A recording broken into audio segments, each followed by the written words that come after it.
Every evening at 6 p.m., snack shop owner Rehan switches off his fridge. His neighbor, a tailor, stops whatever he's doing, even if he's mid stitch, and turns off his sewing machine. Why? Because they both fear damage to the devices that fuel their livelihood. Because 6 pm is when the voltage drops. I'm sure we're all familiar with power cuts and load shedding, but it's gotten quite rare in the big bustling cities like, say, Bangalore or Mumbai. They're actually at the beating heart of Bangalore, right across a bus stand at Majestic. Now, if you're not from Bangalore, Majestic is an important transport hub in the city.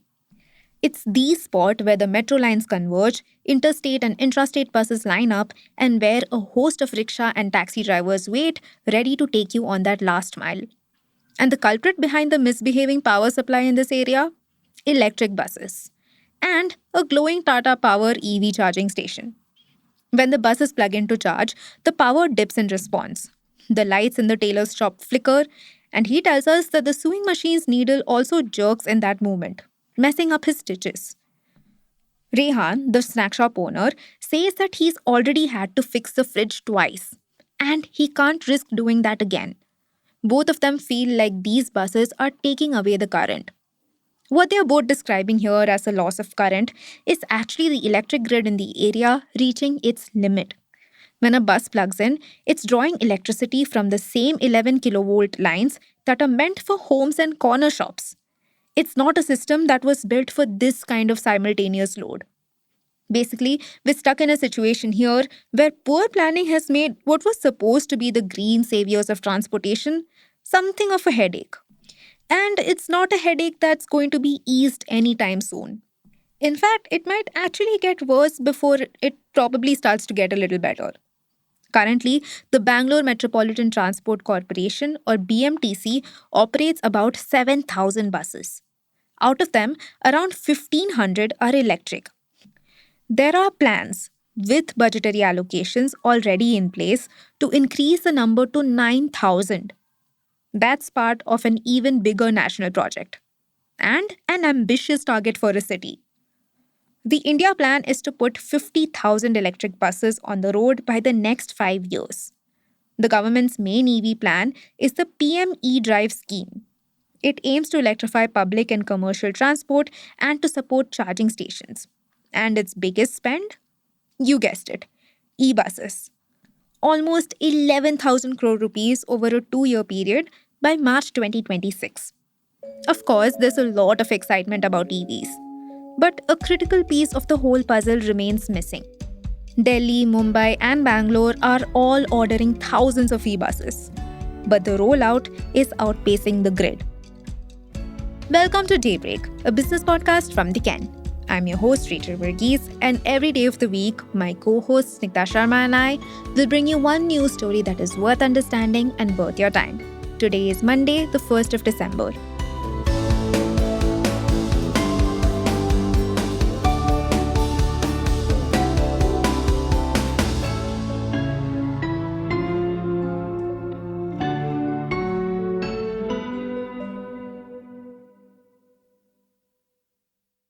The process for integrating more electric buses into the existing fleet seems to be a little backwards. My colleague at the Ken, reporter Mrunmay, spoke to a senior official at the Bangalore Electricity Supply Company, or BESCOM. He confirmed that the calls for power usually come after the buses are already sanctioned. By then, the depots have been fixed and the tenders are out. He explains that, of course, that's not how power infrastructure works. They can't just deliver megawatts of power at short notice. Land, power lines, and clearances take months to put in place. But transport can't wait. So, they have no choice but to stretch existing lines to their limits. The strain is already starting to show. When 100 fast chargers are plugged into a line that's not designed for it, this is what happens. The voltage drops, transformers heat up, and the ripple effect hits nearby consumers first. But Rehan's unplugged fridge and Bescom's valid complaints are small change in the big plan to go electric. A former BMTC official told Brunmai that the pressure is huge. Every budget comes with new plans and allocations. No one wants to be the one who says, slow down. Mumbai and Delhi are racing ahead as well. Mumbai's public transport utility, BEST, is aiming for 8,000 electric buses by 2027. Delhi, on the other hand, already has more than 3,000 electric buses on the road. A senior Delhi Transport Corporation official added that the target is up to 8,000 by February 2026. That's just 3 months away. The logistics department, though, isn't seeing the same amount of planning. Rocky Mountain Institute, a US based nonprofit, released an analysis this year. It says India may need nearly 2 million public chargers, along with almost 3 lakh battery swapping stations by 2040 to hit its EV goals. While these are projections, the message is clear. Entire fleets can't run on improvisation. More on this in the next segment. The real issue isn't just chargers or power lines, it's figuring out who's meant to build them. Take Bangalore, for instance. Out of BMTC's 50 depots, only 8 have chargers. Because the addition of every new one sparks a three-way tussle between the Directorate of Urban Land Transport or DULT, the Transport Department, and the power utility.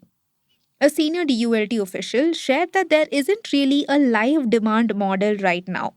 So, while they know roughly how much power each depot needs, there's no integrated system that tracks what happens when all of them start charging at once. A live demand model, by the way, is basically a real time dashboard. It tracks how much power each bus depot is using, then it adjusts charging plans based on where and how much power gets drawn. Cities like London and Shenzhen already use it, but no Indian city has built one yet. The DULT official added that the immediate plan was in fact just to fit chargers into existing depots. Building new power infrastructure around them isn't on the cards right now. He explains that it's just faster that way. They're working within whatever the grid can afford at the moment. So the plan right now is to add more buses first and then see where the stress shows up. But if the grid doesn't collapse first, the city routes will. The systems the new buses are running on are decades old. The results are well predictable. Clean buses, clogged roads. Think about it. Mumbai is famous for roads that practically dissolve every monsoon. Yet it's expanding its electric bus fleet faster than it can build new roads.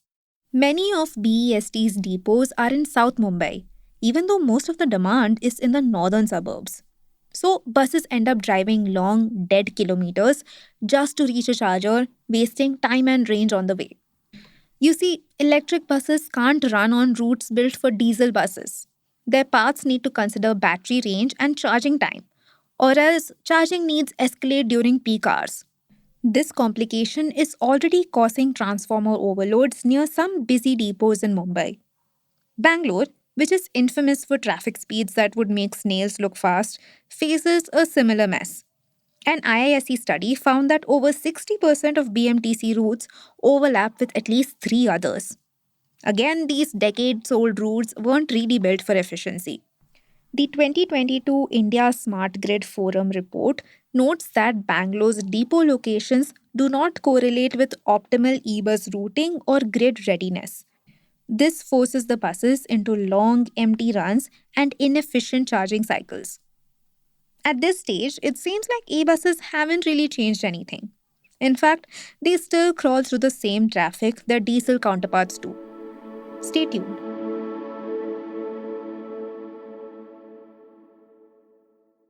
Depots across cities have rushed to install fast chargers. This is because the former BMTC official tells us they look good on tenders and reports. Brunei also spoke to Cassius Castellino, a policy and regulatory affairs analyst. He simplified the physics for us. Basically, the current setup powers through 11 kilovolt lines, the same that's meant for homes and small shops. He repeated that this mismatch causes voltage issues and transformer overload. There's one innovative fix that Castellino says hasn't been explored yet. It's to initiate a vehicle to grid system. It's basically a battery management setup that feeds power back into the grid. which can ease peak load and extend battery life. But no surprises here, the grids haven't been fixed up for this system yet. You know how metro lines run on their own dedicated high voltage lines? Buses should also ideally have a similarly exclusive setup. Instead, like we mentioned earlier, they're plugging megawatts of load into residential infrastructure. Castrino says a major surge like that isn't healthy for the grid. It could cripple the entire public e mobility network. He adds that for the grid update to happen, incentives need to be allocated there instead of just for bus subsidies. Especially now that the plan is to go fully electric on public transport, the grid needs to scale up to match the plan. Some cities are finally catching up. Just 3 years ago, a few of Delhi's e bus depots were still using diesel generators to charge their zero emission buses. A clean future with just a hint of exhaust. That's now changing. In September, the city added 6 new switching substations across its depots. The DTC official said that together they can supply about 50 megawatts of power for roughly 1200 buses, which means buses won't be pulling electricity away from homes anymore. Solar can also help, but only to a point. A depot in Surat has recently launched with solar panels on the roof. But solar is not enough to fuel an entire fleet yet. When the sun isn't shining as bright, the grid will still need to lean on coal and gas to stay stable. So, the future isn't just about building more chargers. It's about building smarter ones and feeding them with cleaner, more reliable power. Considering the government's sweeping plans, buying the buses is the easy part. The harder part is pulling together all the moving parts, communicating clearly with all the stakeholders involved to make sure the roads and the grid actually work for the buses before the buses are on them.